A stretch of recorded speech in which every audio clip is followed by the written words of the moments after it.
यहाँ अखिलेश कटियार साहब, यहाँ पर अब आप भी राहुल गांधी के ही सुर में शुरुआत मिलाते हुए नजर आ रहे हैं। वो अपने तेलंगाना मॉडल की बात करते हैं, आप कहते हैं कि हमारी पीडीए सरकार में ही होगी जातिगत जनगणना। टाइमलाइन को लेकर ये पूरी राजनीति हो रही है ना, ये जो बयान सामने आ रहे हैं। पूजा जी, जैसे अभी सारे लोग, हम सारे मित्रों की जो बातें रही, तो उसमें दो तीन बातें हैं। राजीव रंजन साहब ने भी बहुत गंभीरता से कहा, भारतीय जनता पार्टी के बयान भी आपने सुनाए, सब लोगों ने बोला अगर बीजेपी की नीयत रियल में अच्छी है और जेडीयू मनीष जी जो बोल रहे हैं, भाई आज तो आपके सहयोग से दिल्ली की सरकार चल रही है, और आप अगर जाति जनगणना के बाद जो देश में नई परिस्थितियां बनेंगी उनसे लोकतंत्र जमीन पे उतरेगा, सामाजिक न्याय का जो स्वरूप है, जो कल्पना है, वो और विस्तार लेगी। तो बीजेपी को चाहिए था कि पहले बिहार का ही मामला निपटा के 9वीं अनुसूची में डाल के बात को आगे बढ़ा दे, तो आपकी नीयत साफ हो कानून रहेगा कि आपकी रियल, आपकी नीयत में ईमानदारी। जानकारी पहले इकट्ठा कर लीजिए। बढ़े हुए कानून को पटना उच्च न्यायालय ने रद्द कर दिया है, पहले जानकारी तो इकट्ठा कर लीजिए। बिहार सरकार मनीष जी आप बाद में बोले, मनीष जी अपनी बारी में बोलिएगा, अपनी बारी में बोलिएगा ना मनीष जी, ऐसे मनीष जी बाद में अवसर मिलेगा आपको, बीच में मत रुके।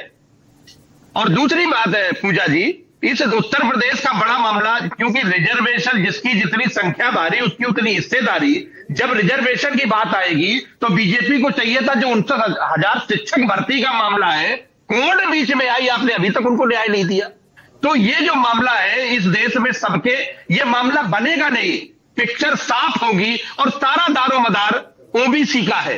भाई आप आर्थिक आधार पे आपने तय करके 10% आबादी के आधार पे ऊंची जातियों को आपने रिजर्वेशन दे दिया, दलितों को रिजर्वेशन उनका मिल गया, और जो इस देश में पिछड़ों को 27% रिजर्वेशन मिला था, केंद्रीय नौकरियों में भी 10% से ज्यादा लागू नहीं है। बीजेपी को चाहिए कि वहां ईमानदारी दिखा के बात करे। तो आप जिसकी जितनी संख्या भारी उसकी उतनी हिस्सेदारी, जाति जनगणना के बाद की सीढ़ी तो वही है। लेकिन आप अगर ये मानते हैं कि आप अपने पाप धोना चाहते हैं, आप नियत से ईमानदार हैं, तो आप पहले जो इस तरीके के मामले उलझे हैं उस पे अपनी मंशा क्लियर कर दे, उन्हें निपटा दे, और उसके बाद ये क्लियर कर दे कि हम सब जगहों पे ईमानदारी से बंटवारा करेंगे। ये पैरामीटर अरे होंगे। तो आप ये नसीहत, आप ये सलाह आप केंद्र सरकार को दे सकते हैं ना, तो उनकी मंशा पर क्यों सवाल खड़ा कर रहे हैं?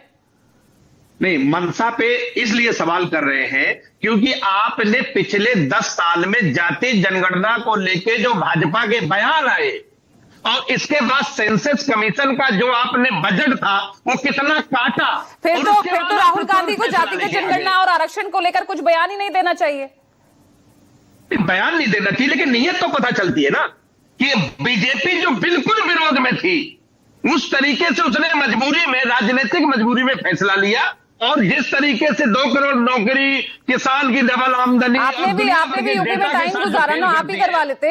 आज अखिलेश यादव कह रहे हैं कि पीडीए के आपको भी टाइम मिला था, करा लेते 2013 में।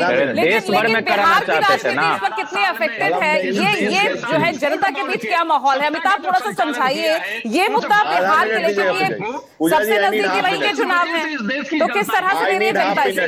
भरोसा नहीं। 30 सेकंड पूजा जी, मुझे भी